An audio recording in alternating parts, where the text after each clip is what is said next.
Ramadan is like any other month, but the rewards multiply and the atmosphere supports you to go ahead and excel and raise the bar and do exactly as the Prophet ﷺ had done. Many times people say, what was the routine of our Prophet ﷺ during the month of Ramadan? And they fail to know that the Prophet ﷺ and his companions lived the whole year as if it was Ramadan. The only edge that Ramadan had was that they would raise the bar during the month of Ramadan. So the Prophet ﷺ, as a means of preparation, he used to fast the vast majority of the month before Ramadan, which was Sha'ban. And some say that he used to fast it all, so that when Ramadan was due, people would hit the ground running. They're used to fasting, they're used to night prayer, they're used to reciting the Qur'an. The Prophet ﷺ used to give the glad tidings of Ramadan to his companions, where he said, "O people, this month has come, and in it there is a night that is better than 1,000 months. Whoever is deprived from doing good in it, he is deprived from all goodness. And no one would be deprived of its goodness except someone who is doomed and wronged." The Prophet ﷺ used to fast every single day of Ramadan. So what was special in his fasting? Nothing much.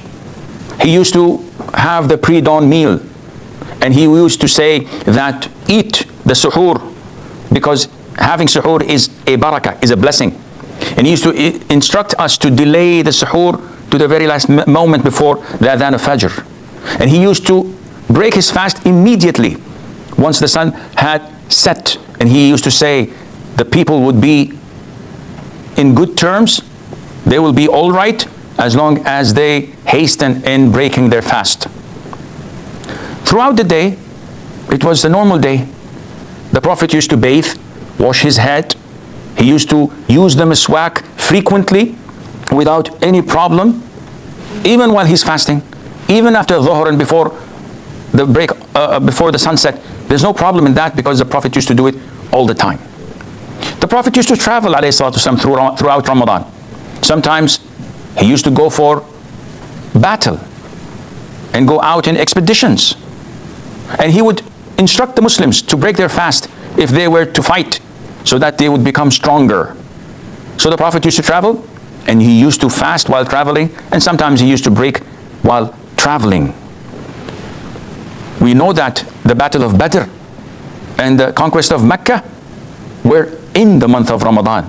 So it is not true what so many of us do in Ramadan.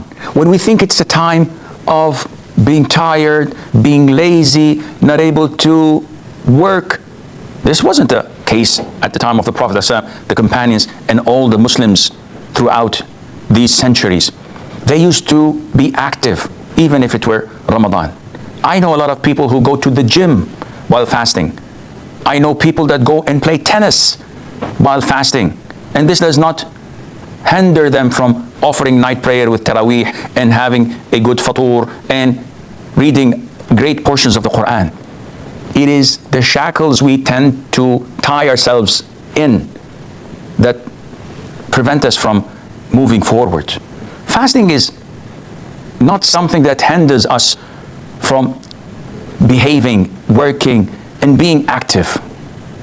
It's all in here. The Prophet ﷺ during Ramadan used to pray night prayer, as every other night. But in Ramadan, he prayed Taraweeh. And night prayer is divided into subcategories such as Taraweeh, Tahajjud, Witr. All of this is called night prayer. In Ramadan, the Prophet used to do that in congregation. He led his companions in 3 to 4 nights. And then he stopped, because he feared that Allah might make it mandatory and obligatory upon the Muslims, and he did not want to burden his ummah.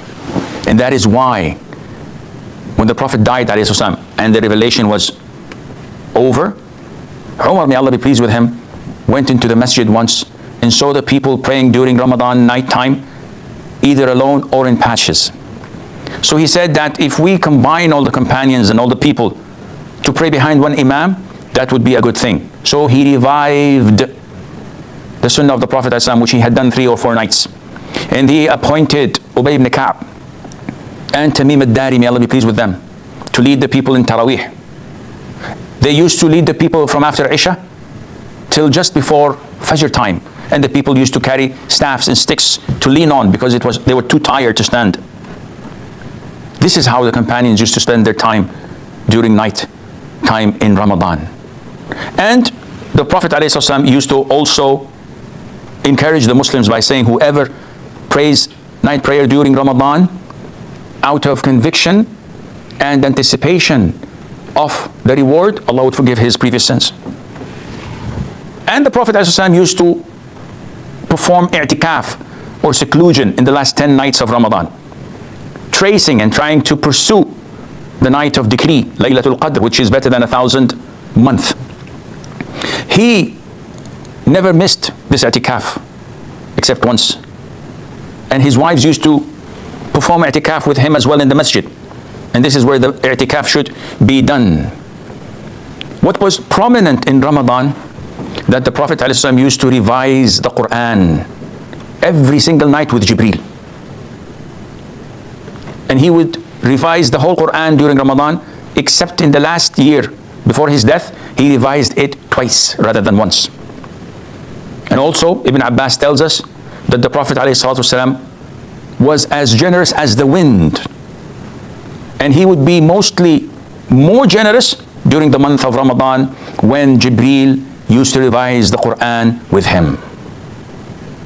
This means that the Qur'an ignites the will to give in charity, because it makes you believe in the promise of Allah that if you give, Allah would double that to 10 times, to 700 times for you, only if you believe.